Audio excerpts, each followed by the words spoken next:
Goes. Okie dokie. Well, welcome everybody back to FractalU.com. Are we having fun or what? We're super excited tonight. We're going to have Iris talking about her extensive work teaching young people to see without their eyes and the trance state and the brain state and all the fun stuff. And Patrick, who wrote that software, is with us just to say hi as needed. So first, we're just going to have some brief introductions. We have short announcement from Russell, and then we have a short announcement from Tufan, and then I'm going to introduce Iris, all of which will be very brief. So first, Russell, then go ahead. Yes, greetings family. Welcome everybody. Thank you for joining. Quick announcement. Finally, the Discord channel the link is working at FractalU.com. So everybody, please join in. Come and join the conversation. Soon for Discord, we will be adding in all the gadgets and gadgets, a couple of bots, just updating it so we have better communication and most importantly, better connection between the tribe. Also wanted to say we could see the economy of the world is changing. Right now, the crypto NFT markets are down, but soon we're thinking once the markets go back up, we'll be able to launch a Genesis NFT project, and anybody that's interested in that, we can be in touch and talk about that. So that's it for me right now. Wonderful. Thank you, Russell. That's great. So the Discord conversation is started. I also put a link to that Discord on the courses page as well, FractalU.com/courses. That's perfect. And we got to thank Russell for his dedication on the programming side. Discord is a powerful way to network, so it's very cool. Super. Thank you. And now a short announcement from Tufan Guven, our moderator. Hello, everyone.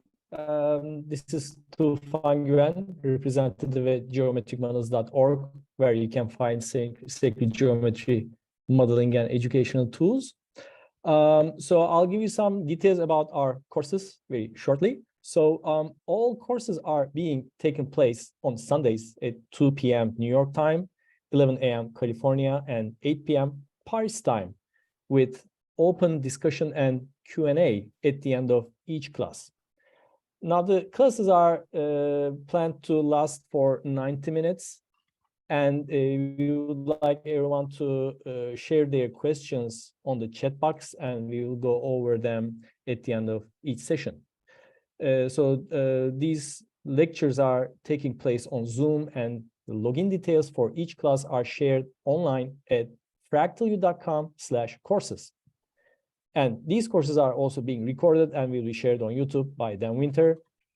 And also a reminder for next week. Next week, I will be giving a lecture about the basics of fractal field physics, and I will be going over some basic key technical terms that Dan Winter also uses extensively, like phase conjugation, charge collapse, implosion, constructive wave interference, harmonic inclusiveness, bioactive fields, and perfect embedding. So we will give simple examples from daily life and try to simplify those terms and explain what they are. This week we are having a very interesting topic, and I would like to welcome our guest, Iris Huizing. Welcome, Iris. Thank you, Huizing. So I was just going to do a short introduction for Iris. I'm so excited also that, Iris has been working with our flameinmind.com/outer vision, the Brainwave software co-designed by Patrick Botti, who is also with us. And I was particularly excited. Iris is doing a training series online for people who want to teach children to learn to see without their eyes and go into that trance bliss state and brain coherence. And so that series of teaching courses has begun. And something wonderful emerged in that conversation in that course that Iris sponsored last week, which was that, before the children say, I saw a plasma tube vortex open in my head like an eyeball, even Iris mentioned that many of the children report they see like little scintillating splinters of light, and then they kind of gather together gradually into a vortex, and sometimes it's a line or a point. So it's like there's a preliminary step before the plasma tornado appears inside your head and the children can be aware. It's like the coherent plasma cloud that is really the hologram of the optical cortex is literally getting focused. And the sequence of how that happens can be described beautifully by children describing the sequence of steps just before they begin to see without their eyes. I thought that was a wonderful conversation, Iris. Anyway, I'm so glad Iris Huizing is here. So Iris has prepared a slideshow for us, which is beautiful. And Iris, maybe we'll stop a few times for a few questions at your convenience. So welcome, Iris from Netherlands. Yeah, thank you very much, Dan, and it's very exciting to be here. Yeah, so I've prepared a slideshow in which I will take you through the journey that I'm on since 2018, when I got in contact with these amazing abilities that we all have and that children have so easily access to. And I'm going to share with you my experience, what I've learned, and the insights that it gave me, and of course the amazing work that we do together with Dan and Patrick. And because it's so important to normalize this and to make it accessible for the whole world, actually. And science is a very important thing to make it more approachable for people who may have difficulties in believing that this is what we truly are. So I will now start my share screen and start the presentation. Iris calls this returning to our senses, which is, I think, is a great name for it. Oh yeah, I have to go up. Yeah, yes, actually it's literally returning to our senses on all levels. Because it is what we came to see, it is about balancing our brains. And with that, not only do we have access to our electromagnetic potential, but we also we get harmonized again, also in our psyche, in our emotional state, in accessing the greater potential of our brain capacity. The children become more empathic, their creativity starts flowing. They start to clean up the rooms by themselves, start asking more intricate questions. So it's much more than just an ability that we have.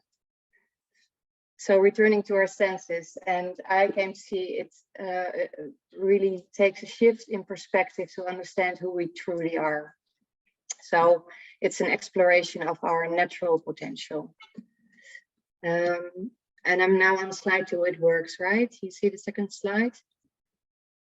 Do you see the second slide then? Yes, I'm seeing it. It's working. Go ahead. Okay. Short introduction. Yeah, so short introduction.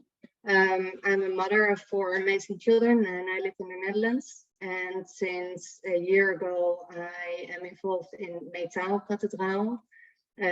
Cathedral, and we are a learning community in the Netherlands for regenerative living. And we inspire people with workshops and courses and lectures, all in the field of rediscovering the natural world, about water, natural energy, what's frequency consciousness, food, and biomimicry. So I guide the children in developing their clear vision and intuition. And I host trainer workshops because since I got in contact with this work, I really felt it's I want to contribute to bringing this back to the world. So now in the Netherlands, we are creating like a network of already 60 people, more than 60 people that did the trainer workshop. And I encourage really for parents, teachers, everybody to start doing it themselves, to start playing and then do the exploration themselves with the children. Well, the amazing EEG research with the Flame in Mind with Dan and Patrick, of course, and we'll talk about it later.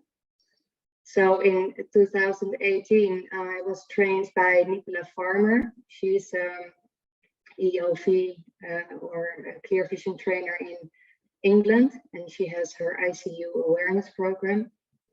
And after that, I also did an intensive internet study because I wanted to understand what is this, where is this going on in the world, what do we know about it, what science is available, and what different methods are there. Because I really feel so I found there are literally schools all over the world, all small practices with their own ideas and methods and approaches, and also explanations of what's happening. And I feel when we combine it all and bring it together, we can accelerate our learning and discovery. So I did an adult course in Germany with with the Zee- and Ohne Augen team, and they were trained by Mark Komisarov and his InfoVision methods. And I did an online training with Matthew Chen from Malaysia, a superhero training, and he also does the quantum speed reading with the children. So there's a lot of information, and now even way more than back in 2017 or 18. And that's a good sign, I think. If you now start to look for videos, you can find a lot of information. So I've learned a lot in the last years, also my own experience in working with the children and coming to see what's important in guiding them. And also since a while, I met a teacher from New Zealand. His name is Raymond Thomas, and he is trained in the Bronikov method. That's slightly different. So he also teaches quantum speed reading, and we are sharing and combining all of our knowledge. Here in the Netherlands, we're also going to start with a group of children with the quantum speed reading and spending spoons and all those nice things. So I wanted to start with showing a video of Vindur. And this video was made by Patrick when he visited us here. Just let yourself be wondered,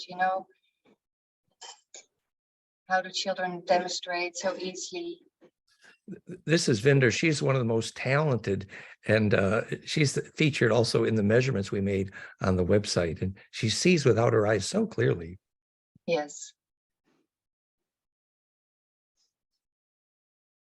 It's really a beautiful video. It takes 15 minutes. I'm not going to show it all, but it's really it's kind of meditation just to look at it. And it's dramatic the way her brainwaves switch on that gamma quite dramatically, just as she decides to begin. Patrick, note that's wonderful. Yeah, so I'm hoping to show that as well. It's later on in the presentation. She's selecting the colors of the different piece of wood she is using, and she's selecting them in the big bag and choosing them, and it was really amazing. She's getting the colors right each time. Amazing. Yeah. Yes. And she's lovable too. Yeah. And what's written beneath it, you might say, God was fair to children. He gave them the power to believe in themselves without any doubt. It's a quote from Frank Elaridi. He did a documentary with Nicolai in England. And it's true. It's this power that the children still have to believe in themselves without any doubt that we have lost or has diminished growing up in society. That's one of the most amazing benefits of this program is, as Iris says, it teaches the children how powerfully they can believe in themselves, and it empowers their whole life. It's wonderful. Yeah. So I will continue with the next slide. So what we are, angels with amnesia. This is a photo of my son, and when he was 5 years old, he told me, Mom, actually all people are angels, they've only forgotten about it. And I think that is so true, and that's the wisdom of the children that are still so connected to the field and consciousness and awareness. So I feel we are the light we are waiting for, and I really feel there is no external savior. It's all in us, and we are all powerful, and a shift in perspective can help us refine that again.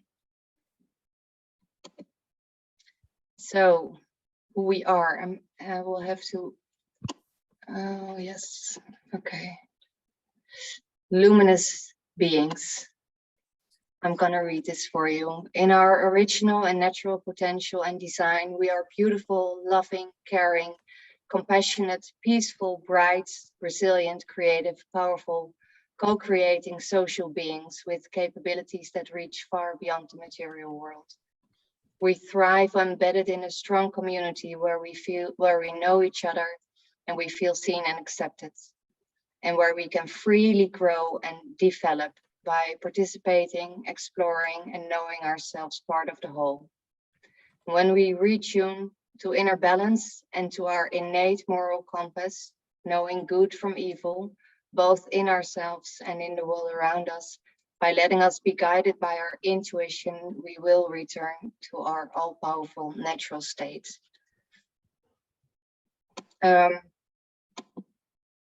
Because it's true, we are good. We are inherently good.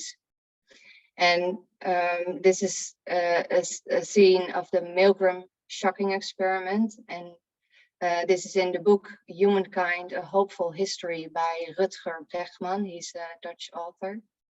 And he says, it's realistic as well as revolutionary to assume that people are good. It is time for a new view of human nature. And what's central in his book actually is that we are good until we are faced with so-called authority, or what we perceive to be as authority. And then we leave quite easily our own moral compass. So I think you may be all familiar with this experiment, but the man in the first 3 photos, he has to emit electrical charge to somebody in another room who's an actor and is not really being heard when he answers a question falsely. And there's a doctor beside this man urging him to continue with the experiments. And you can see the despair that he really doesn't want to do it, but he does anyway. Or a lot of people in a situation where they perceive to be an authority will comply.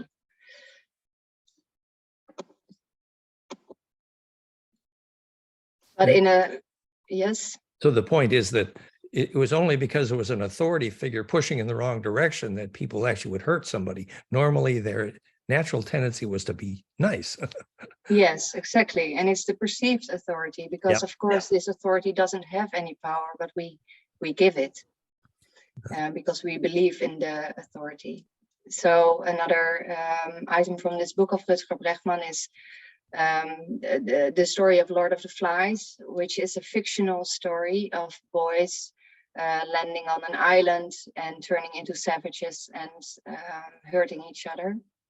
While in reality, there really has been a group of boys who went on a boat and landed on an island and were there for several months. And in reality, when natural order occurs, these boys, there was a natural leadership, and they all cooperated, and they were the best friends for life. So what we learn in school is that we are egoistic, and it's not true. So Rutger Bregman says our secret superpower is our ability to cooperate, and that is who we truly are. Yeah, it was. So the famous book Lord of the Flies makes you think that boys would naturally turn bad, but actually naturally they turn good. Yes, exactly. Yeah. So it made me look into what is the origin of the belief system we have built around top-down hierarchy or authority. And when you look in the in the dictionary that shows the origin of words, when you look at hierarchy, you find the rank in the sacred order or the rule of the high priests.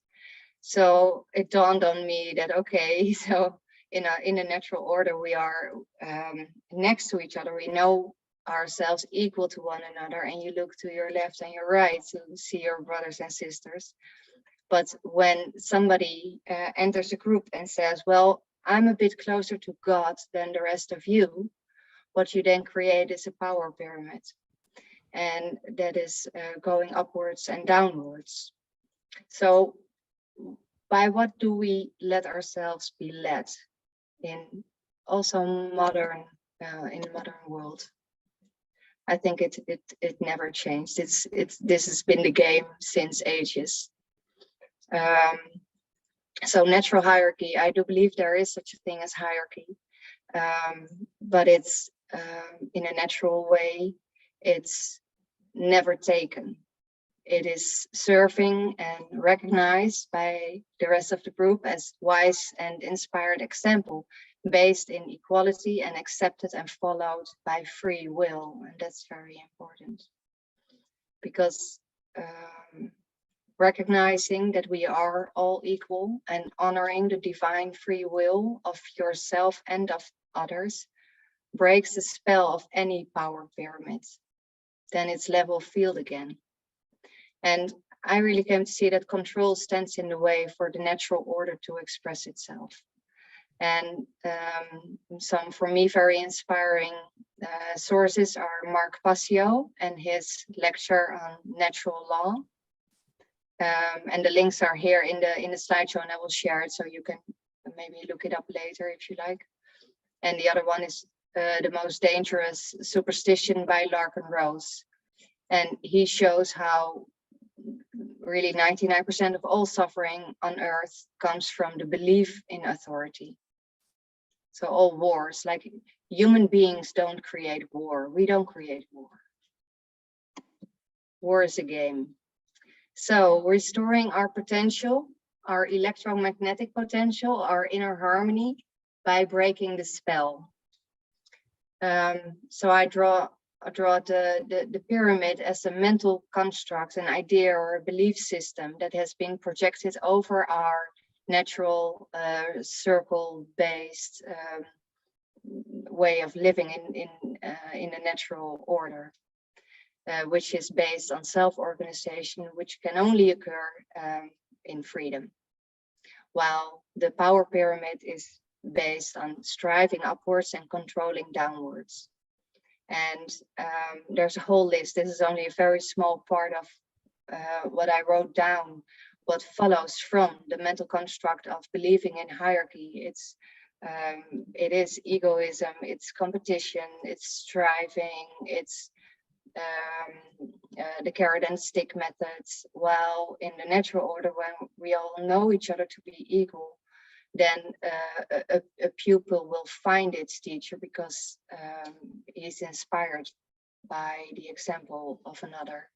And I also told it last week that it can be a 4-year-old who's your teacher. You know, there's no difference also in age. When we're all equal, we really start acknowledging each other in a totally different way. So that's focused on us instead of me, on community instead of society, on own responsibility instead of following orders blindly, agreements versus contracts, inner freedom versus conditional freedom, sharing added value, contributing versus money as a power tool of suppression.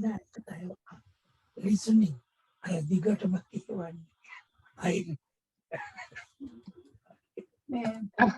Raymond. Tufan,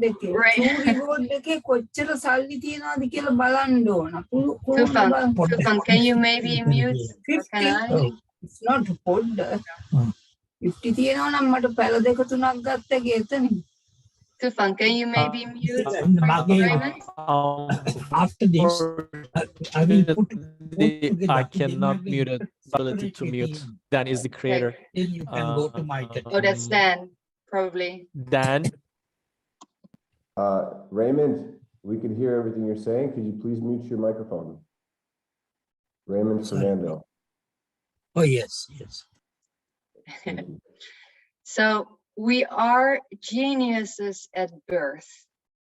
And there have been several studies and presentations that show this. And one of them is a very beautiful presentation by Sir Ken Robinson in a TED Talk, where he says, I believe that we systematically destroy the capacity for imagination in our children and in ourselves. And Alphabet is a documentary, an IDFA documentary by Austrian man named Erwin Wagenhofer. And his film is a tribute to the human imagination and an indictment of hierarchical education systems aimed at competition and quantifiable results. And the film, I could only find the film in German. The trailer is in English, so maybe if somebody finds this film in English, because it's really worthwhile. And there's also been a NASA study, actually, that they developed a questionnaire for their rocket scientists, and they also gave it to school children in different age stages. And they saw that the younger the children were, the more genius they are in problem solving and creativity. So this study also showed that we are born as creative geniuses, but the education system destroys our ability.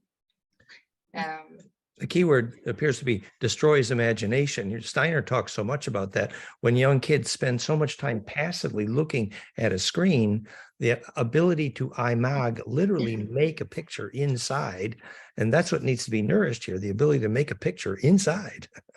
Yes, and also the way that schools are set up, it's like a factory where all the children are lined up and the authority is standing in front of the class, funneling down the information into the children who are perceived as these blank sheets that should be filled, and totally not acknowledging the inner thrive for learning. And actually that is destroyed when the children are compelled to learn what they are presented.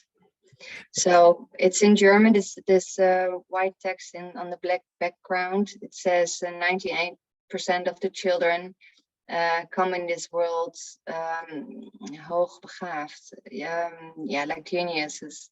And after school, only 2% remains. So this is...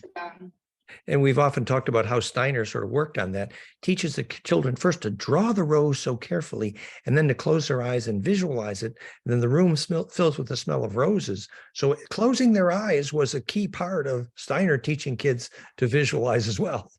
Yeah. And this is our ability. We never lost it, but we may remember it again, because it's still there. We still have it when we break through all of the social programming that we have been subdued to. So the art of imagination, the magic that happens when we relax and turn inwards in a state of flow, where we bring new realities into existence by using our limitlessness, generative and creative electromagnetic power of visualization and coherent action. So left brain, right brain balance fused by the heart. That's where the magic happens. And actually, the day that Patrick implemented 4-channel EEG in flameinmind.com, it showed in the literature that being in the flow literally was the relaxed rear brain dominance, which is very instinctive fast. Yeah. It's called in the flow.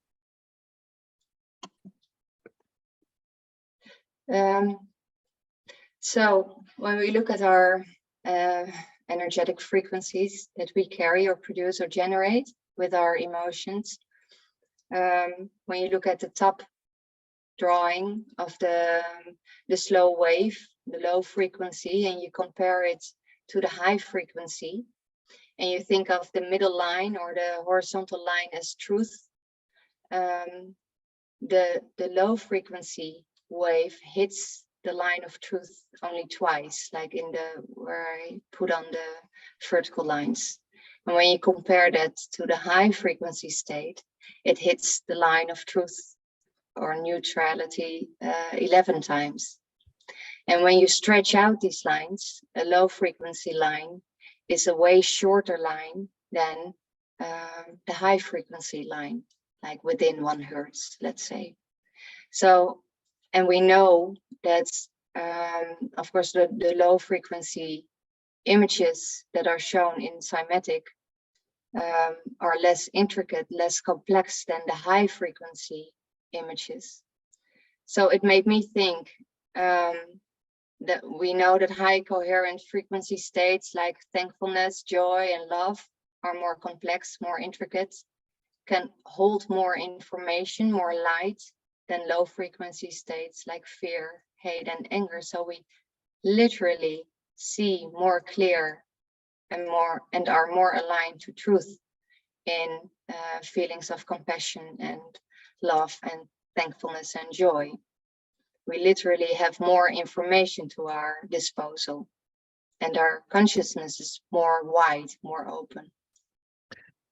It was wonderful when Patrick showed that the trigger moment when the kids could see without their eyes was when they made that ladder, Stairway to Heaven, Cascade, from the low frequency alpha all the way to gamma. So the connecting ladder from low to high is literally the magic moment.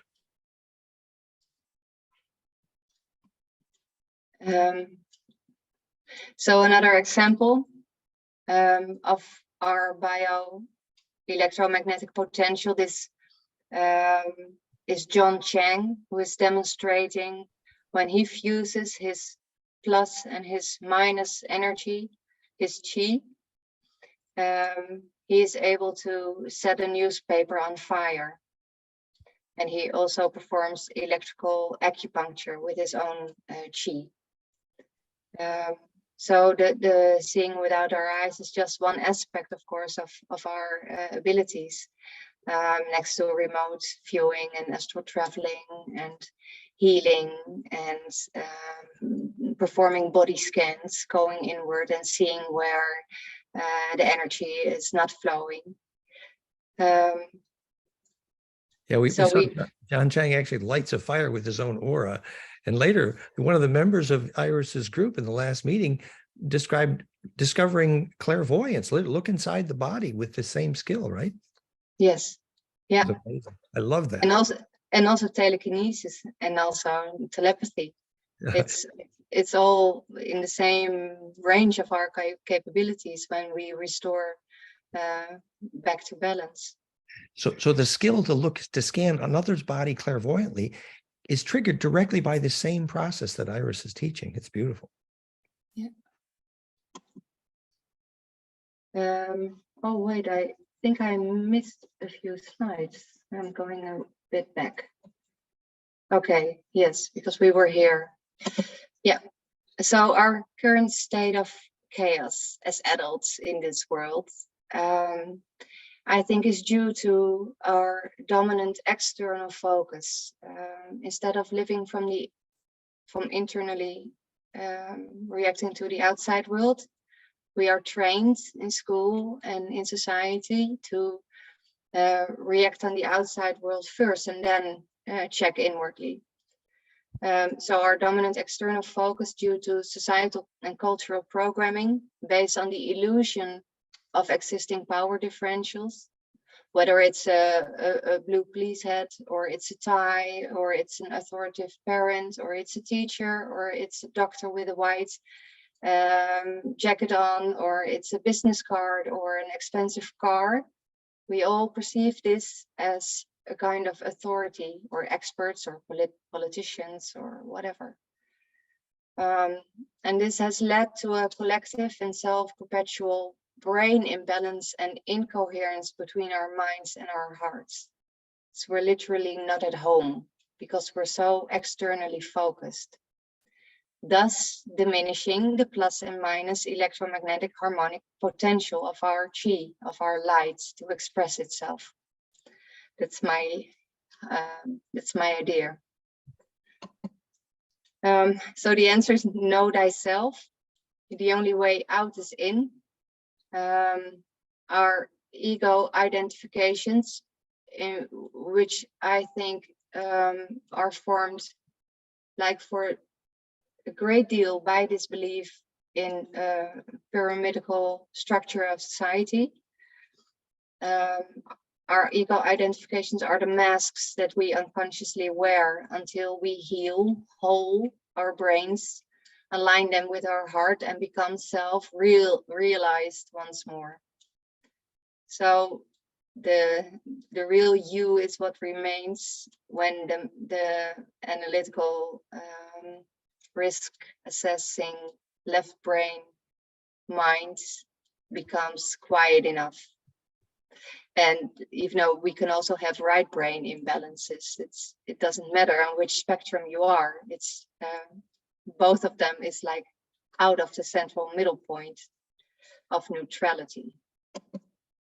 So I think there are three states. We have love, fear, and non-duality. And I feel non-duality is the still point, the 0 point, where we can see the dualities all around us, but we are not attached to them emotionally anymore. And I feel we can heal and return to the full spectrum of our senses when we journey inwards, observe and become conscious and aware of the identifications we have with our thoughts, the limiting belief systems, and our emotions. Balancing, fusing, and imploding our plus and minus electromagnetic potential in still 0 point of non-duality. And then I think it's really funny that the blue and the red, the plus and the minus, the north and the south, when they are merged, they are this purple color. And I probably that's why you also call it the purple flame, right? And yeah, it was called the perfect flame. Yes, yes. Well, this is good. We're already over half hour in, so let's get to what you actually do with the kids too here, Iris, please. Okay. Yes, I will go through it quickly. Yeah. So I think there's a lot of analogy in the movies that we are shown. So finding the golden mean, the middle road, the narrow path is shown in a lot of movies.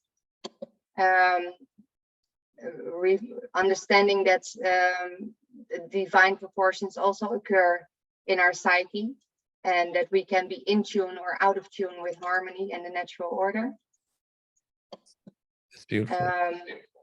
So inner harmony and clarity is a natural gift when we align ourselves again, and then our life will be restored and we will literally start seeing clearly again. So the children are our enlightened teachers. They are still in wholeness. They are still more pure in their essence and balanced in their brains, the way we were created and the way we are supposed to be. So the children show this natural balance of the fine octave ratio that we can find everywhere in nature. And it's an expression of their whole brain balance and their full potential. And for kids, it's quite easy, and we can really take them on as our mentors, actually. So, of course, we did this amazing research into their brain states, and yeah, then I go back to this one, right? So then here the pink lines. So this is a screenshot from the Flame in Mind recording of Findur. Of one of the children when they experienced their blind sight or blind vision. And what we see, what Dan was talking about, is the ladder, like the stairway to heaven that they build up in harmonics intercorrelated between the various frequency states from delta to gamma. And the pink lines, they represent where octave ratios occur based on the peak and alpha. And the blue ones, they show where the phi ratio occurs in their brain waves. And where I'm jealous of Vindor, there's, you see the ones in the 40 hertz range, she has these beautiful flashes around 44, 46, and that's gamma. And I can have beautiful bliss experiences, but I can't make that gamma, and I don't see without my eyes. Yeah, not yet. Yeah, so what we yeah, so I will continue now a bit. So first I will finish, and then maybe we can discuss more about the science and the work that and what you like get from this information, Dan and Patrick. Yeah, so I cannot. Yeah, I wanted to play this video, but it will be difficult to do it here because it's 19 minutes long, and I want to fast forward. So I can try, because I wanted to show the opening of her vortex. I can do it if I close now the share screen and open it again on the YouTube page. As you Then wish. we can, It's up yeah. to you, Iris. If you want to try Okay, it. I will try it. Yeah, that's the whole idea, that literally a vortex of plasma is focusing inside the head, and the muscles you develop with the brainwave frequencies allows you to squeeze that vortex to a point.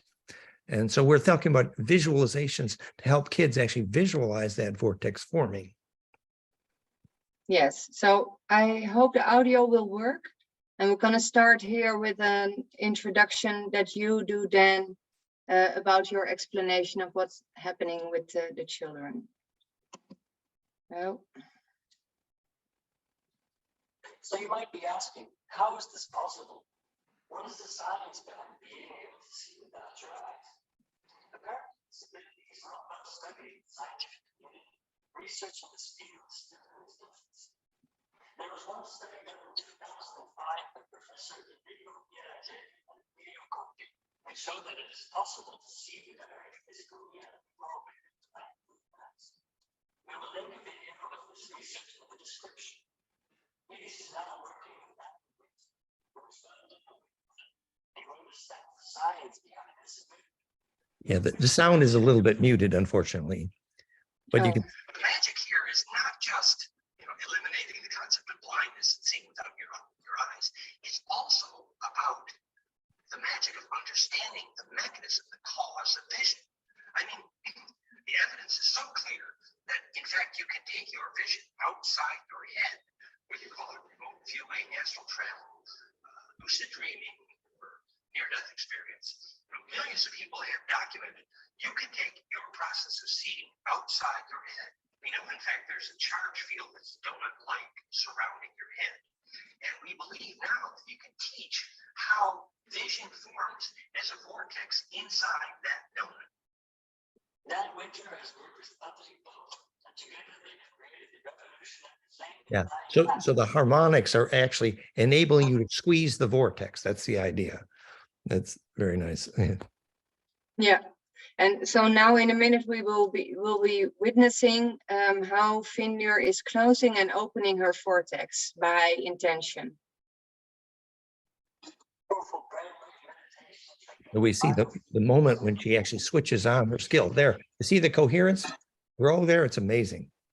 Yeah. The harmonics are organizing. She's just going into her little trance state. Yeah. So note here to the right, the blue and the pink ones, the beta and the gamma, they are very active while she experiences her sight. And in a minute, I will ask her to close her vision, so to turn it black again in the mask. And then I will hold up a card and I will tell her, okay, Vindir, here's a card, look at it. And then you will see the difference in the brain states while she experiences or when she closes the vision. So her vision is on now and the pink is up. That's gamma. And then she turns it off. It's amazing. You can watch it happen. Communication happens between neurons in the brain and terminations. Small electrical currents travel through the neurons.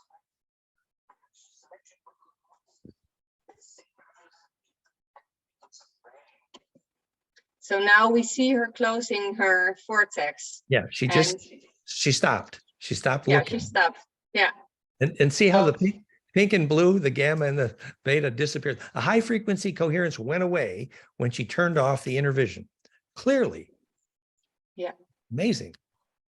We can detect these brainwaves and analyze. It's beautiful that Patrick got that software working so good. So it's totally still now for her. Yeah, now she's not. Yep. Yeah. Now she's not seeing. Now it's totally dark in her mask. Yeah. She can't see without her eyes now. So here's my hand, and you see the vortex opening. Now she wants to see again, and there goes the pink gamma. Isn't that great? Yeah. That's amazing. She just switched it on. Yeah. Yeah. It's them gamma She opened the frequencies, vortex. man. Yeah, and just by doing it, so it's just like Nike, just do it. Yeah, it's like By an inner switch. intention. She's got it. She's got the inner switch working. It's amazing. Yeah. And that gamma So coherent is rare, actually. Yeah. Yeah. So we are curious. We would really like to do this measurement with more children in different states, and also when, for example, with the quantum speed reading, or when we start playing with bending spoons and compare this this information. Yeah. See, that's a big peak in the around 40 hertz gamma. They used to call it Tibetan gamma, but that's a skill that's wonderful for kids to develop, because it's once you get older, it's harder to develop that. Okay. So I'm going to stop sharing this, and then I will return to. You're getting good at this, Iris. You're good. Better and better. There are a few questions in the chat window whenever you want to have a conversation. Yes. Yeah, let's do that. Tufan, do you want to moderate a few questions? Or like Dawn asked, does it make her tired or energized? Yeah, so in the beginning, it tires the children a bit. And it's a process of adjustment also for their physical system.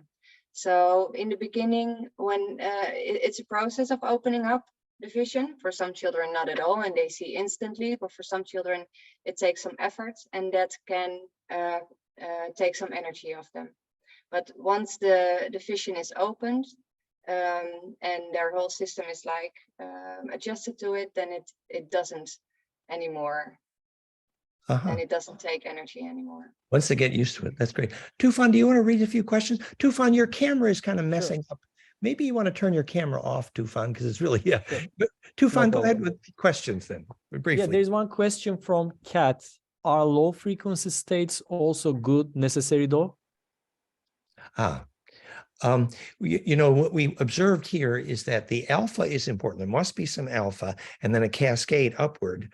But the lower theta and delta, I don't think they're essential to this skill. I can make the low frequencies great and I can have bliss great, but I don't get the remote vision and I can't climb the high frequencies. So it's interesting. But the alpha was important, but lower than alpha, I don't know. Do you have a comment, Patrick? Or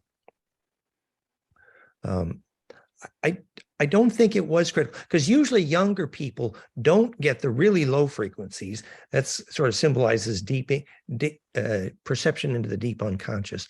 And I don't think that's as common with young people actually as well. Go ahead, Tufan. Okay, another question from Ellen. This may just be a placebo, but when I visualize a caduceus in my mind while exercising, I do feel energized for a few seconds. Any reason why? Well, I mean, a caduceus cascade would be implosive, so that should be a useful visualization. We're working with Iris to develop some more visualizations for kids, like, the perfect vortex, the perfect tornado. And the tornado is essentially a caduceus on its side, so yes. Okay, Omer asks, how long does it typically take? To teach a child. Go ahead, Iris. Yes, that varies a lot. So I will start with the story of Rens. And Rens was a boy and he was 7 years old. And I went for the first time to his house, and I had given his mother a video of children playing in an indoor playground in these carts. In these, they were driving in the playground with their masks on. And I thought a boy of 7-year-old will like this. So I said to her, just show him this and ask him if he would like to do this as well. So the first time I came in, and he was really enthusiastic, and he wanted the mask immediately. So I gave it to him and I said, try it on and I'll have a chat with your mom. And so he was standing next to me and he put on his mask, and immediately, without any word from me, I saw his head turning, and he said, I see already. So that's just by example. So that's really also the power of affirmations. This is like the power to believe in yourself without any doubt. He had seen his brother succeed. Was that it also? No, that was one of my children. That was the older brother of, that was Lucas actually. Yeah. And he had seen his younger brother do it. So he came into the room and he said, "Oh, give me the mask, I want to try." So he put it on, and like within a minute he said, "Oh, look, I see the car standing outside." Yeah, enthusiasm being key factor there. But this older is people. it. Actually, this is it, because what I learned from Nicola and also in Germany is that we adults tend to think in exercises and protocols and trying, and while I start to see more and more that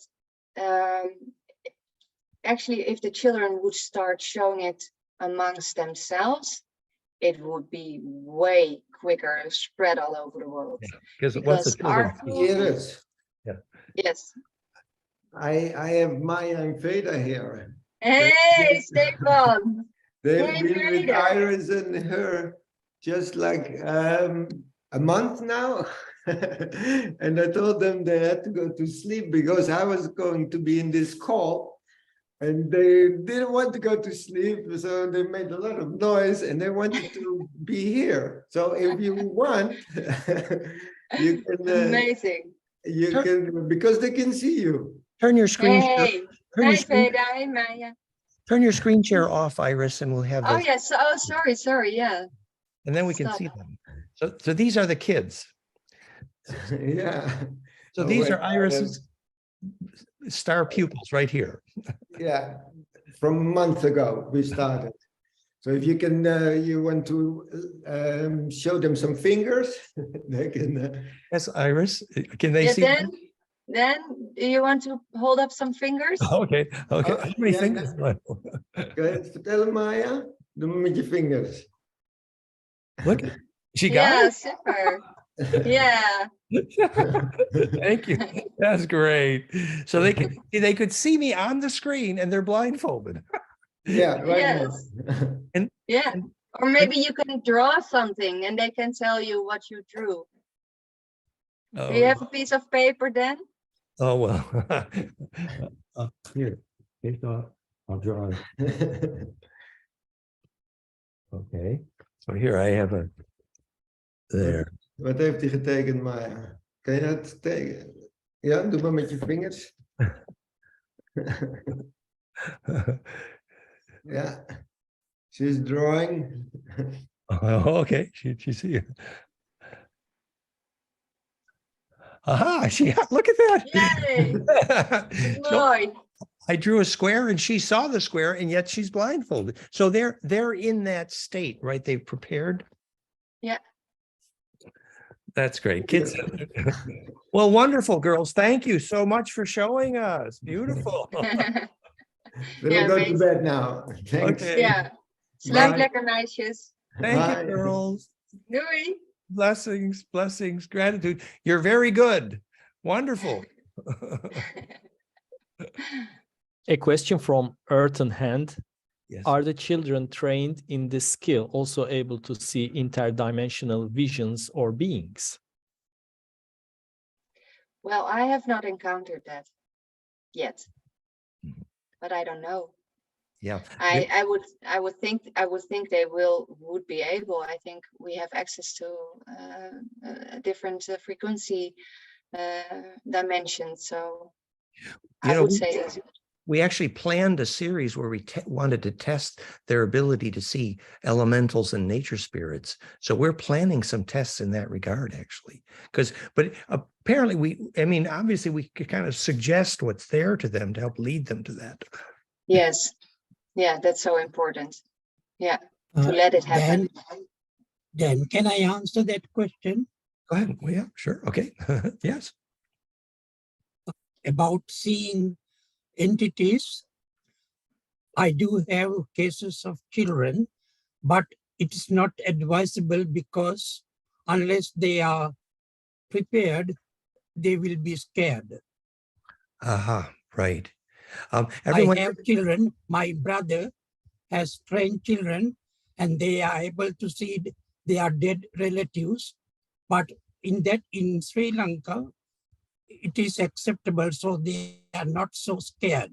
But in Western countries, people may not be ready for such an experience. I had a child from Mexico.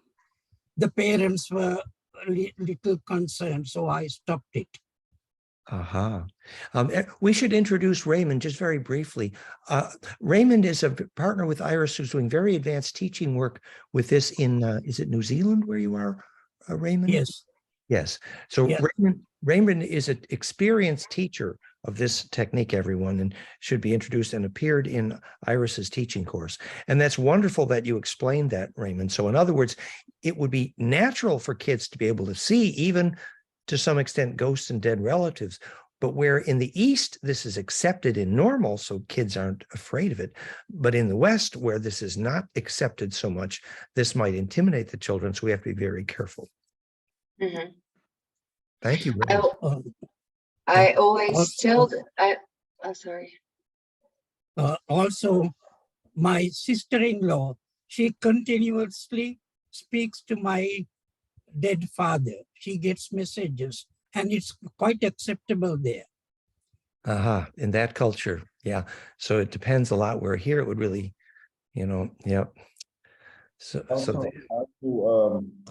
would like to add, when the ley lines are broken, and depending on where the location is to that connection, yes, kids can see and interact with interdimensional beings and etc. It very much so depends in the aura or the area that they're in, where the connection is happening, because in certain places where the ley lines are broken, they could get visitors that may not be welcome. And this isn't that they want to tap into them, but the surroundings, from cell phone towers to the Wi-Fi to all these frequencies that can break their defense.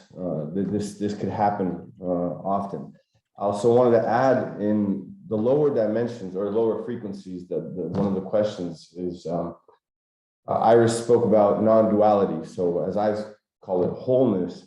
For kids that aren't able to fully grasp or are just adapting to the frequencies that are happening right now on the planet, this is a little bit separate, but for somebody that is on a spiritual journey, that is expanding the aura, that is giving you the power to move through these timelines, wholeness and understanding the negative and the positive gives you, like, if you turn on just the cold water, there's a certain amount of water that comes out. But if you turn on the cold and the hot, it's stronger, meaning that the stronger vibration is being whole and understanding the negative and the positive together. It gives you the power that you need to work through the dimensions.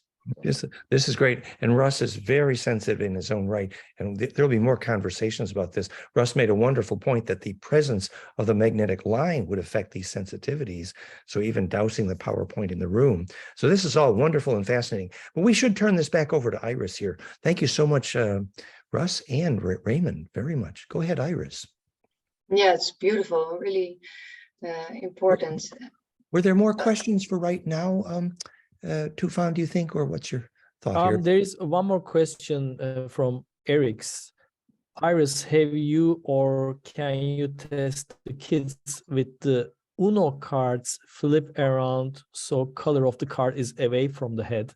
So reverse of way you do it now. No, Yes, it's on the back side of the card, like? I think this is what Eric's means.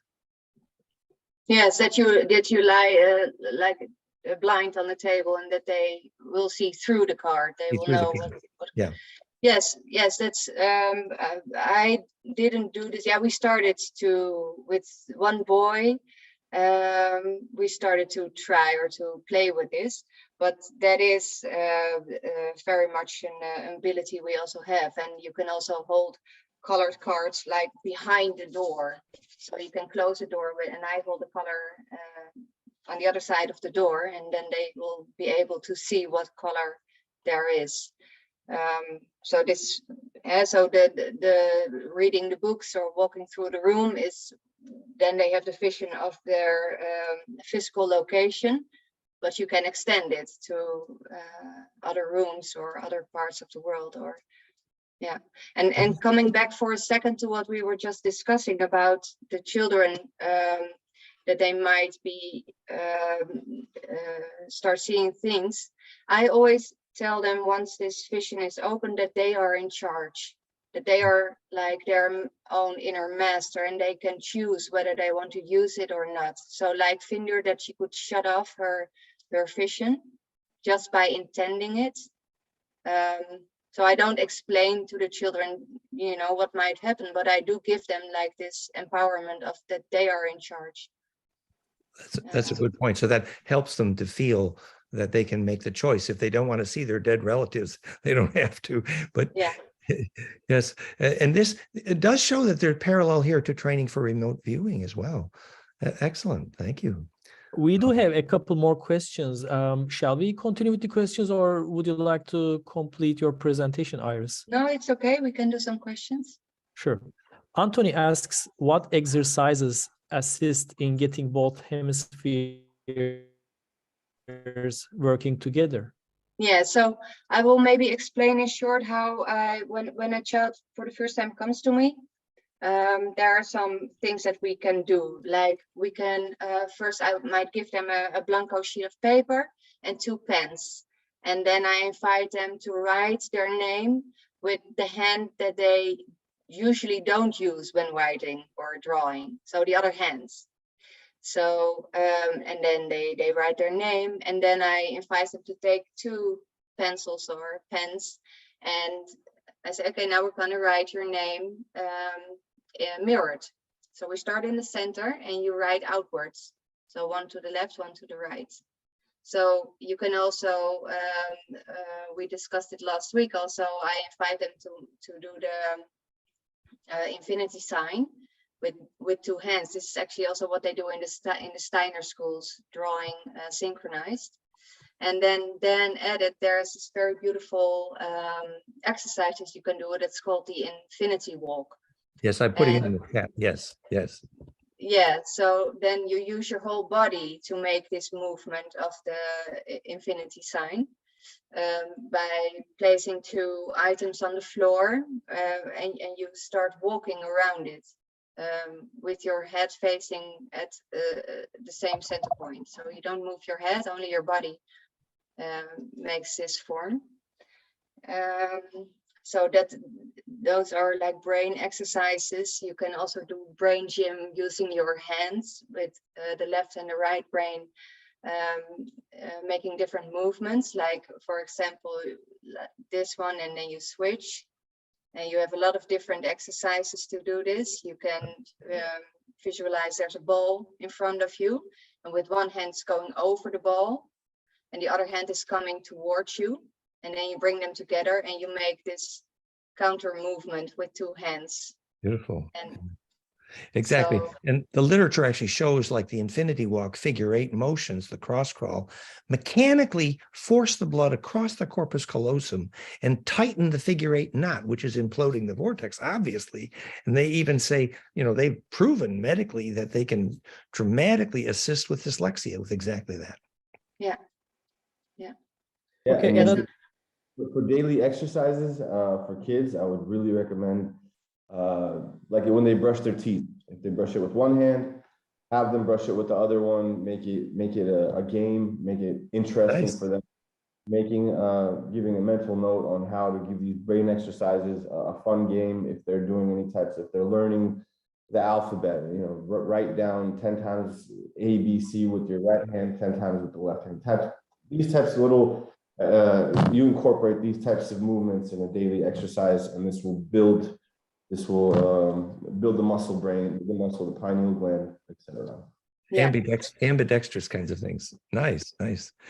Yeah, and the same thing we can do for developing the intuition. So you can also make it a game of when you walk outside and you think of what color will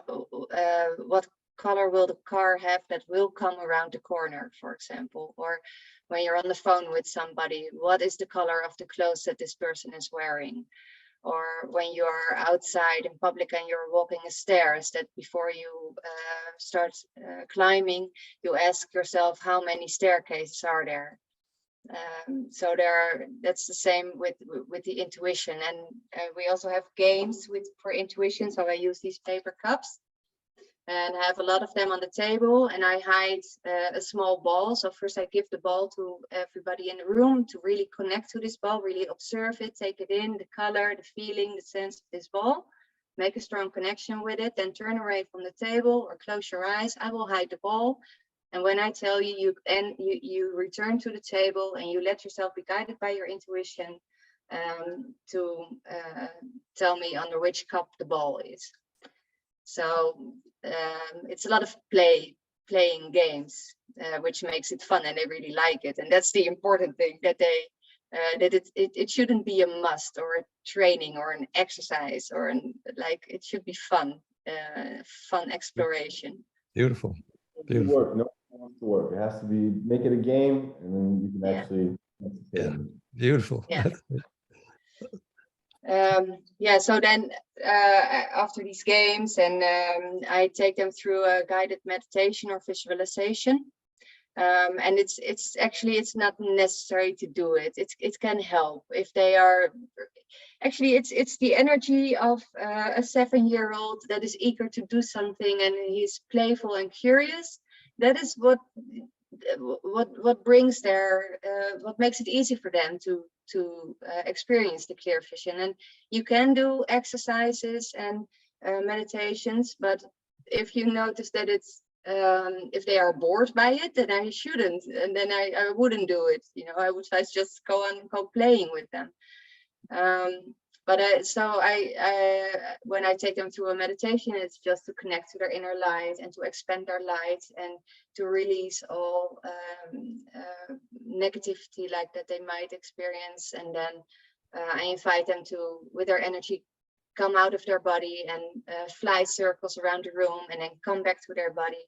And then we sit down and I present them a book. And it should be a colorful book with a lot of contrast in the colors, because contrasted colors are easier to see or to perceive or to pick up than more fake colors or pastel colors. And then I will guide their attention. So I will tell them, hold the book, they hold it in themselves, and I will instruct them, because then you activate the right brain. Instead of asking questions, then you trigger the analytical mind, and that we want to bypass a little bit. So I instruct them, look at this book and start looking for colors and give me feedback. Tell me if there's a color. And I encourage them a lot. So it's the most important thing is helping them to get into the flow of trusting their own perception, and that they dare to speak out what they experience, without feeling ashamed or insecure or whatever. So if they will say, I see yellow, I say, amazing, there's yellow. Because, for example, here's like an orange kind of color. Because at first, the colors that they perceive might not be exactly what you see. Blue and green look alike, but also blue and red, and also yellow and green. So at first, it's a process of calibration for their brains, I guess, of letting the colors become more clear, really that they. So usually it starts at first with sensing the colors, either seeing them or knowing them, but you can also feel them, you can hear colors, you can smell colors. So there's different approaches or entries.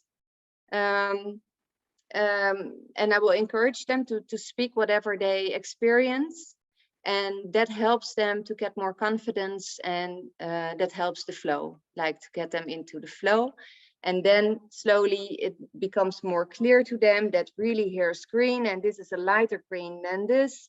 And when and then usually I continue so with a few pages, and I direct their attention. So I keep some kind of a tempo, for the same reason as to bypass the critical mind, because when there's a big pause, they might start analyzing or doubting or whatever. So I keep a kind of pace, and then maybe I will move on to these cards. So I will present them, I give them a card, and I say, just Do your exploration with this card. Look at it from all angles, hold it near, hold it close, play with how the light falls on it, and just to do your own exploration.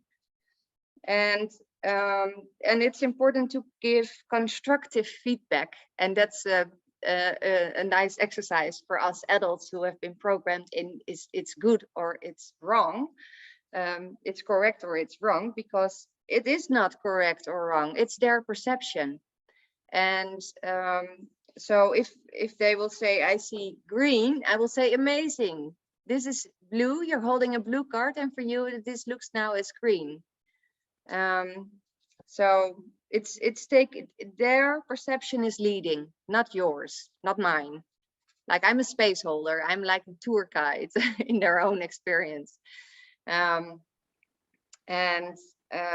then maybe I will switch to doing a game. So I invite them to come sit on the floor, and I have a ball, and I will show them with their hands what the area is of the play field that's in front of them.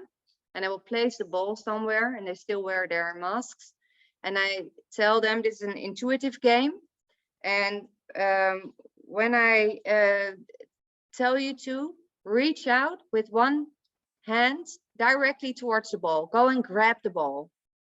It can help calling their name in this as well. So like Maya, catch the ball, go grab the ball. And do it immediately. Let yourself be guided. So and it's amazing how often they just pick this ball, well, exactly where it's at. But for some children, they need more space and start sensing with their hands over the field where the ball is. And for others, it works better if they just do it, if they react instantly when I tell them to. So that's all about looking really who's in front of you. What do you need from me for you to enter your free zone, your flow?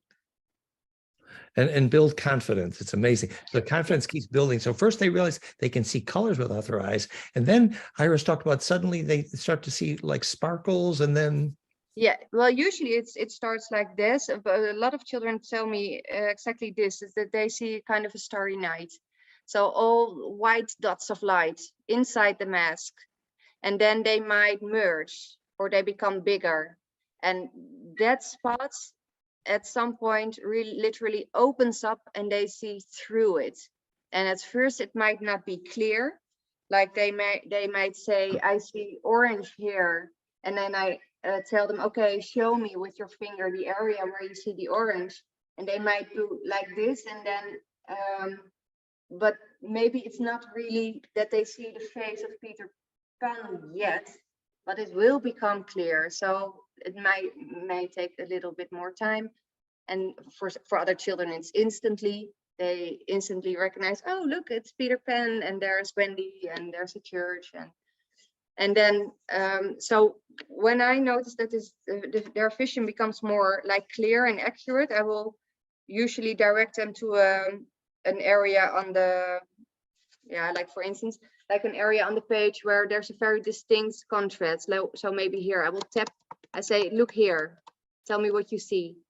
And then they might really distinguish the form, because it's so distinct in contrast from the other images on the page. And that can help really to open it up. And also when the vision is opened, usually it's a very tiny hole at the beginning. So they really move their head a little bit and try to focus.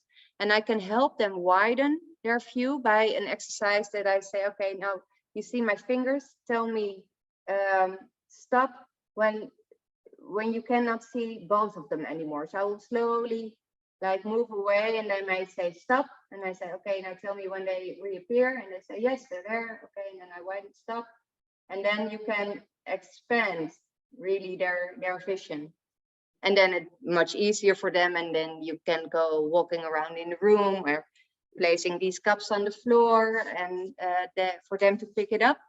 But usually I first start where they are sitting to have them get adjusted a little bit to their new abilities.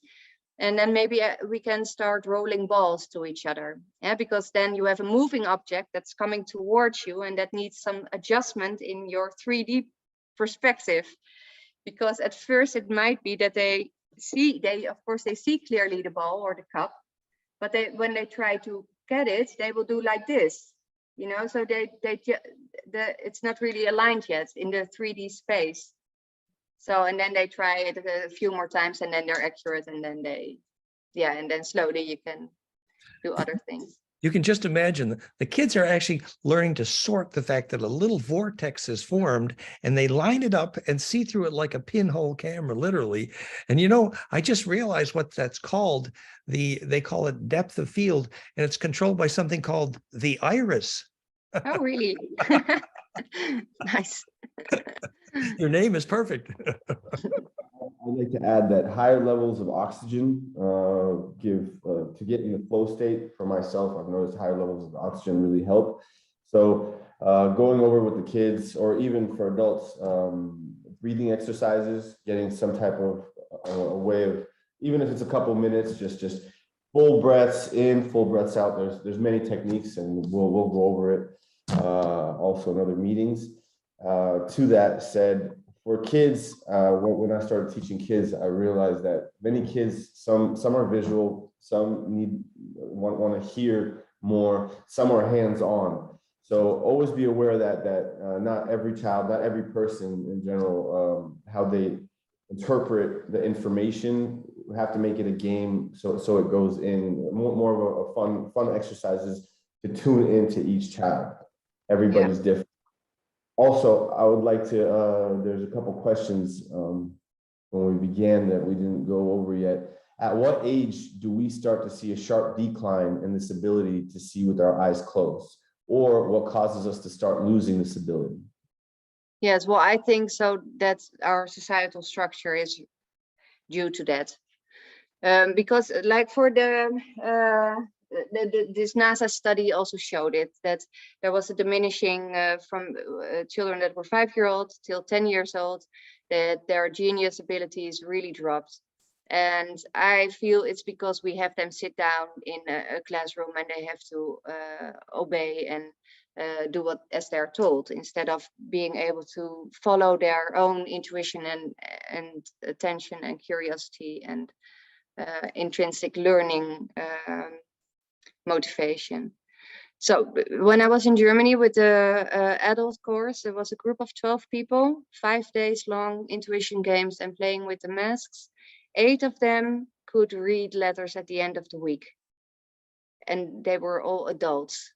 So it's there for all of us. Also, Katharina Friedrich, she guided a woman who was, I think, over 90 years old, and she was losing her sight, and she could eventually see with the mask on.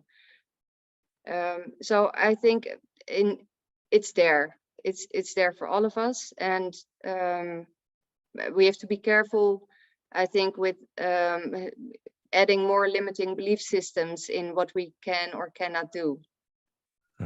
Nice. Well, that was great, Iris. So was there some more key points that you wanted to make where it's 9:20 here?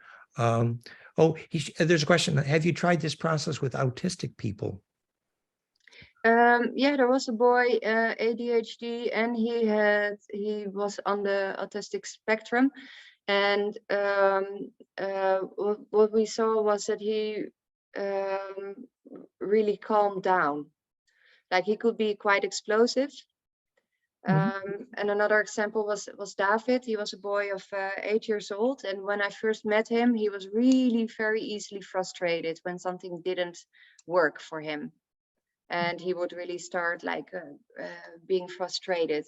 And after, I don't know, 10 times, I saw him for 10 times, and it was his goal to be able to ride his bike with the mindfold on. And his dad sent me a video, I think in 10 weeks time, that he was driving in the neighborhood. And the last time I saw him, he was building, because he liked to knock over a tower of these cups with his Nerf gun, this plastic gun. And he was building his tower, and it fell over. And he started rebuilding it, and again it fell over. And again, he started rebuilding it without any frustration. It was such a huge difference from the first time that I saw him till that day, that he was really, really way more balanced and had control over his emotions and his frustrations. And he was doing this blindfolded in part. Interesting. Yeah. Yes. And Raymond makes a good point that they sometimes darken the room. That's very interesting. And I do think that Russ's point was excellent about breathing exercises too. That's all very relevant for the oxygen. Yeah. Great. Yeah, and Stephen, who was with his little girls here in our meeting, he sent me an email that he tried to turn off the lights one by one in the room where the girls were wearing the mask. And eventually there was only one candle, and he and his wife could not read anything, and they could still. And then when the candle was blown out, their sight also closed. And I know that it doesn't have to be that way. So I'm curious to whether it's like a programming of, because you think when the light's off, you cannot see.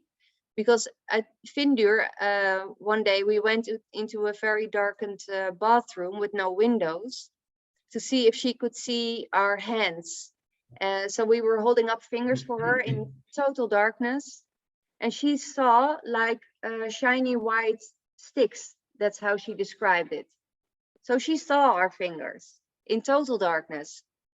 The funny thing is that I blew out the candles, but they didn't know that I diminished light constantly. They didn't know. But at the moment that I blew out the last candle, then they say, "Hey, what happened?" And oh, really? I couldn't see anymore. That was the strange thing. Yeah, it's like they were seeing an X-ray of the inner glow or something. Yeah, but so we have now two different like situations where Stephen's children, they didn't know that the light was turned off, and eventually when the last candle was blown out, they couldn't see anymore, while they didn't know. And Vindur, when I took her in this bathroom and she knew it was gonna be dark, and I asked her to see if she could see my fingers, she could. So there's so different experiences with this, because also, for example, Vindur, at once she said, we were sitting near the school somewhere on a bench, and she was closing her eyes and just looking at me with closed eyes. And then she said, "Oh, wow, you are very far away right now." And a minute later, "Oh, you are very close by." So she had a zoom effect. Aha. Yes, like an X-ray. Yes, and I think there was another clue in the Mexican study where they said that if there's more skin exposed, the skill is a bit better. Whereas if the skin is covered, actually, I think it has to do with the way the charge reaches the body as well. Wow. Yeah. Yeah, and with that, last week we also mentioned being grounded. So best way to be bare feet in nature and in indirect sunlight. Yes, yes. So grounding, and it's true that if you're heavily clad, your body can't implode charge, obviously. Yeah. And also really light natural clothes should help. Like hemp or cotton. Yeah. Interesting. So I heard go ahead. Go ahead. Yeah, I read this week somewhere that peat is a very good fabric or material for fabric that is really the ability to, I don't know, for conduction. Peat would be high dielectric, hemp would be high dielectric. Yeah. Interesting. So it's built, the body needs to implode the charge, and grounding is relevant, breathing is relevant, relaxation is conductive, etc. It all fits. Yeah. Coherent water. Yes, coherent water, breathing, yes. Well, this is good. Well, so Iris, did you want to kind of, make a climax or, Yes, I'm gonna, yes, I will return to, the share screen. Briefly, the last slides, just so. Yes. I will skip through some. You see my slides again? Yes, we're seeing your screen. Okay. As we saw, so space holding, back to our essence. So I think we are all born enlightened, and it's time that we remember we're all angels. Yeah, so intuition, I got this, there's so much in words, and intuition is instruction, teaching, intuition, our inner guidance. So that it came to me that it's this very quiet feeling or voice, you know, that's always right, it's always correct. Could this be like God speaking through us, to us, you know, because it's always right, you know, so it is like golden mean information that you're accessing then. Yeah, so this was a very nice one. Maybe you know Santos Bonacci, I think his name is, and he had a very beautiful analogy, and then I'll wrap it up with this. It's a few minutes, a short video, and he talks about the pineal gland. And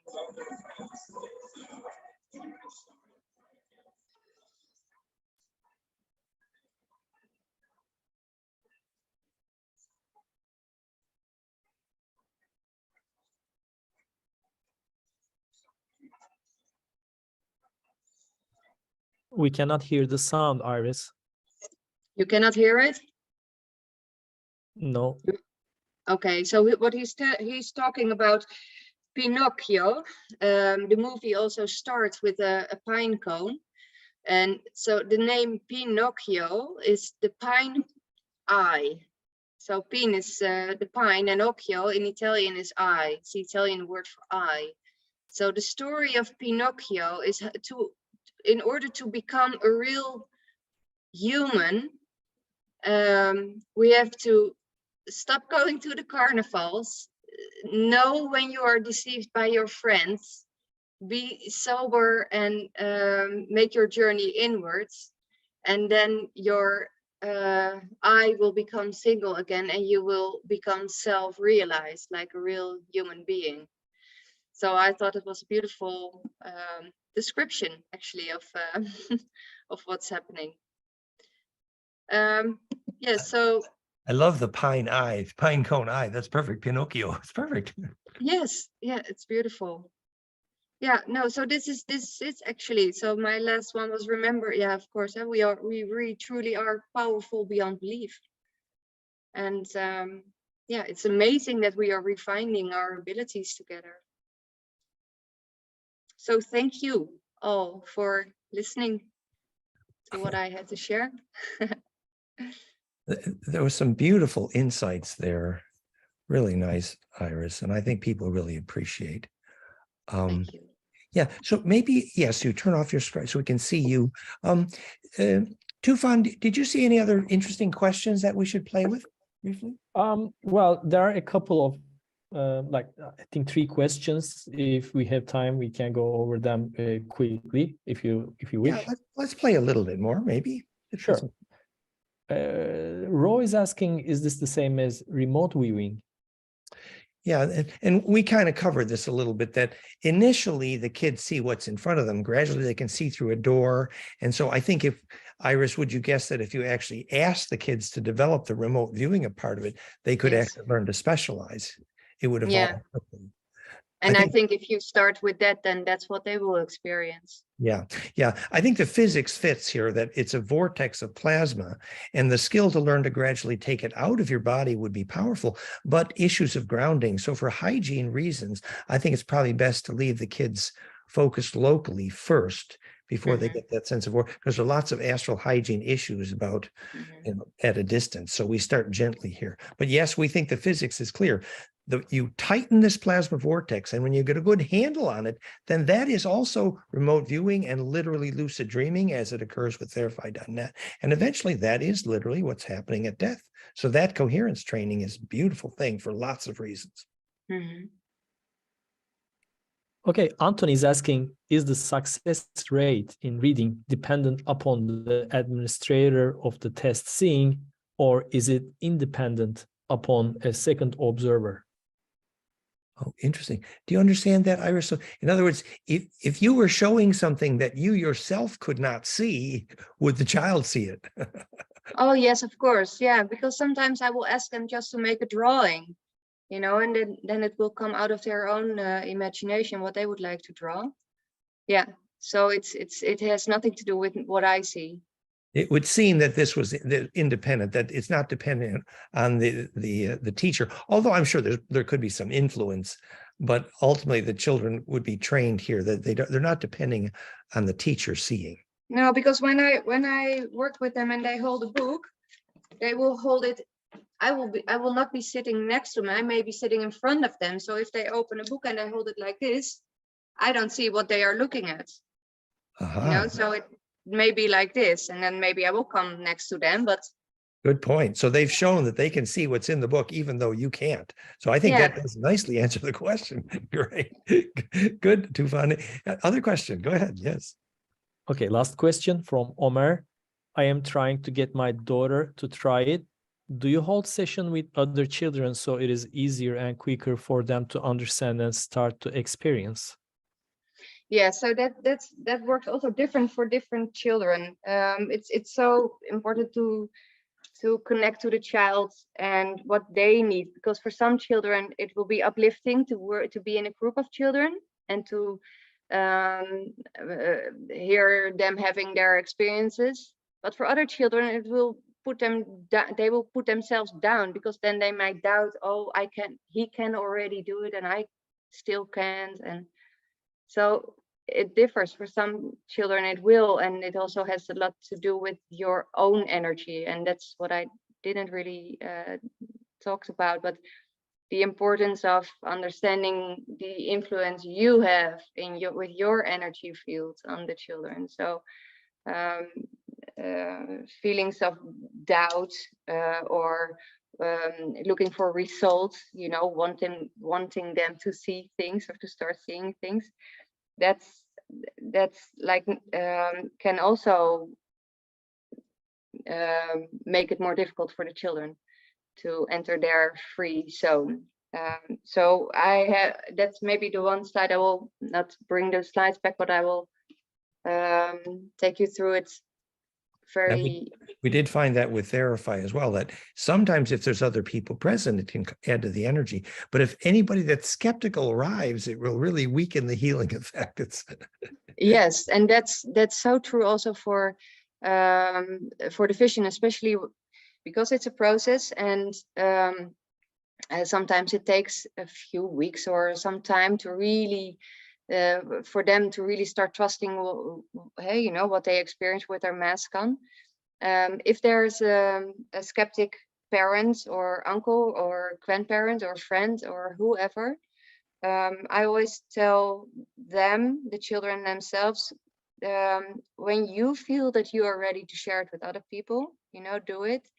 And to the parents, I tell, if you know that there will be skeptical adults, be mindful about it, because one remark can really close them down. Yeah, they're very sensitive. So if there's a skeptic, you have to be very careful. So you want to start with them only in a very positive environment initially. Yes. Yeah. Right. Hey, Raymond Fernando asked an interesting question. What if the child can read the test paper the teacher has prepared for tomorrow? Yes. Yeah. Yes. Exactly. In other words, they're training to be psychic here. It's really cool. Yeah, and I have one exercise that sometimes I share with the children, although I do need to feel in myself, is this morally correct also? Because this is what I learned also from Nicola. I believe there's an exercise that in 3 weeks time, first week when you're in school, when your teacher is talking, 1 second after he or she spoke words, repeat it in your mind. So you do that for a week, and then second week, at the same time that your teacher is speaking, try to speak the exact same words in your mind. So the third step would be 1 second before the teacher starts speaking, try to see if you can already know what they will be telling. It's interesting when we measured telepathy training, we get octaves in EEG spectra. So it's literally embedding. It's really great. Iris, it occurred to me that you're having a series of trainings, aren't you, where you're teaching teachers to teach this, right? And if people wanted to be part of that, question mark, or? Yeah, so in the Netherlands, I do train a trainer, but that's for people in Holland. And that's really nice because we have then a full day and I take them through the context and the science and the experience all together. And but Raymond and I, we teamed up and we are going to combine all of our knowledge. And it's both Raymond's and my wish to share this information and to accelerate this learning about our abilities. So we did last week one first trial of an online 3-hour like seminar setting, and it's not as elaborate, or the experience is different, of course, than a full day workshop face to face. That's more nice, but we do want to like facilitate that we can transfer everything that we learned to other people. So we are at the start of offering more of these international online settings in which we share everything we learned. Great. And so if people want to contact you or be part of that, or yes, yeah. So Metaalkathedraal is the place where I work from in the Netherlands, and I have an email address, and that's alchemist@metaalkathedraal.nl. Maybe I can I yes, write it well, somewhere? I'll put the Metal Cathedral. So I just put the metaalcathedral.nl link in the chat window, everyone. So that's the website there. They just launched a Therify there with Iris's wonderful partner, Maureen.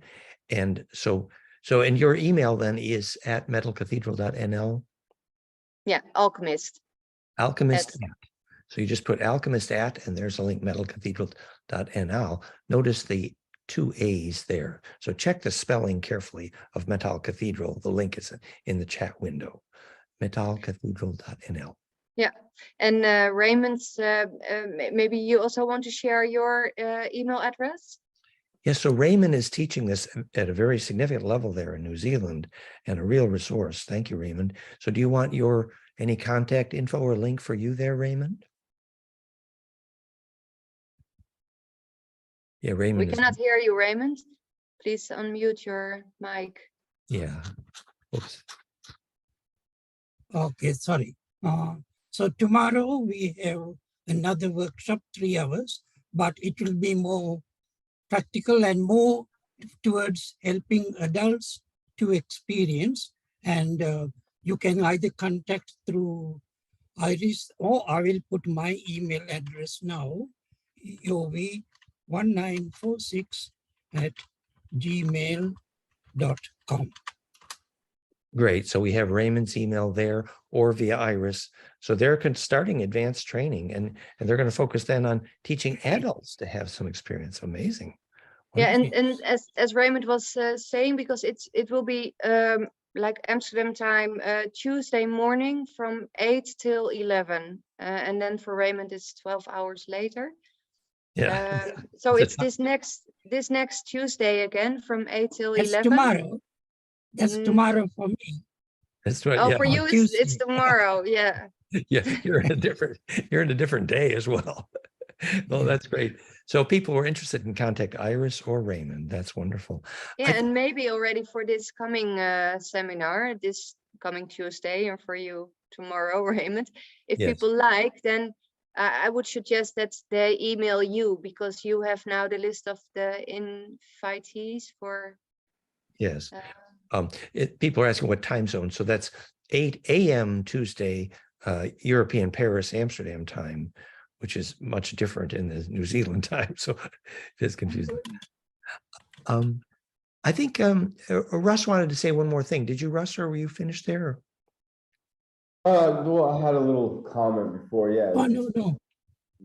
Iris. Sorry, mistake. Sorry. 8 a.m., 8 p.m. for me. That's right. Sorry, I put a wrong time. Yeah, it's It's 8 8 a.m. Amsterdam time. Yes, that's right. Right. So Iris mentioned Santos Bonacci, and it's funny that that was probably my first introduction with Dan when I first started hearing all the information. Was roughly, if I saw it right, it was about 11 years ago when Dan and Santos and Seven Bomar, they were on, they had a conference call. It was pretty interesting information, but we've been doing this all this time, and the etymology that is behind Pinocchio, from the pineal gland to, for everybody to remember that there's a spell in the spelling and there's a curse in the cursive. So there's so much information that we'll get probably more deeper into it in other meetings. So I'm waiting for you guys there also. Thank you, Russ. And I really love Iris's name for this, returning to our senses. That's what this is about. And working with the kids, this is our vision. So thank you, Iris, for being there. And thank you for Patrick for writing the software. And so now people know how to get in touch with Iris versus this website. Any final thought, Iris, that you want before we close? No, I think it's really great that that's I'm able to share this in a much broader, everything everywhere around the world, and I'm really thankful for you all being here and connecting with you, and looking forward to more. Yeah, the sensitivity you're developing to encourage the kids to do this is priceless. So we're really proud to help you share with this world with the great. And the fact that we added that little piece, which is, oh, we can measure the science. The physics is the implosive compression is measurable. Suddenly the science is not speculation. This is clear and science, solid physics of perception, which gives us a beautiful underlying. We can teach this at a professional level. So this is wonderful. Thank you, everybody, for coming. Remember, we have another fun class next Sunday. Thank you, Russell. Thank you, Tufan. And above all, thank you, Iris. And blessings to everyone who's here. Let's stay in touch. It's been. Thank you. Thank you, everybody. Thank you. Thank you, everyone. Thank you. Pleasure. Thank you. Thank you. Thank you. Such a blessing. We're family. Yeah. Thank you, guys. Bye-bye. Bye-bye. Bye, everybody. Bye-bye. Bye. Bye.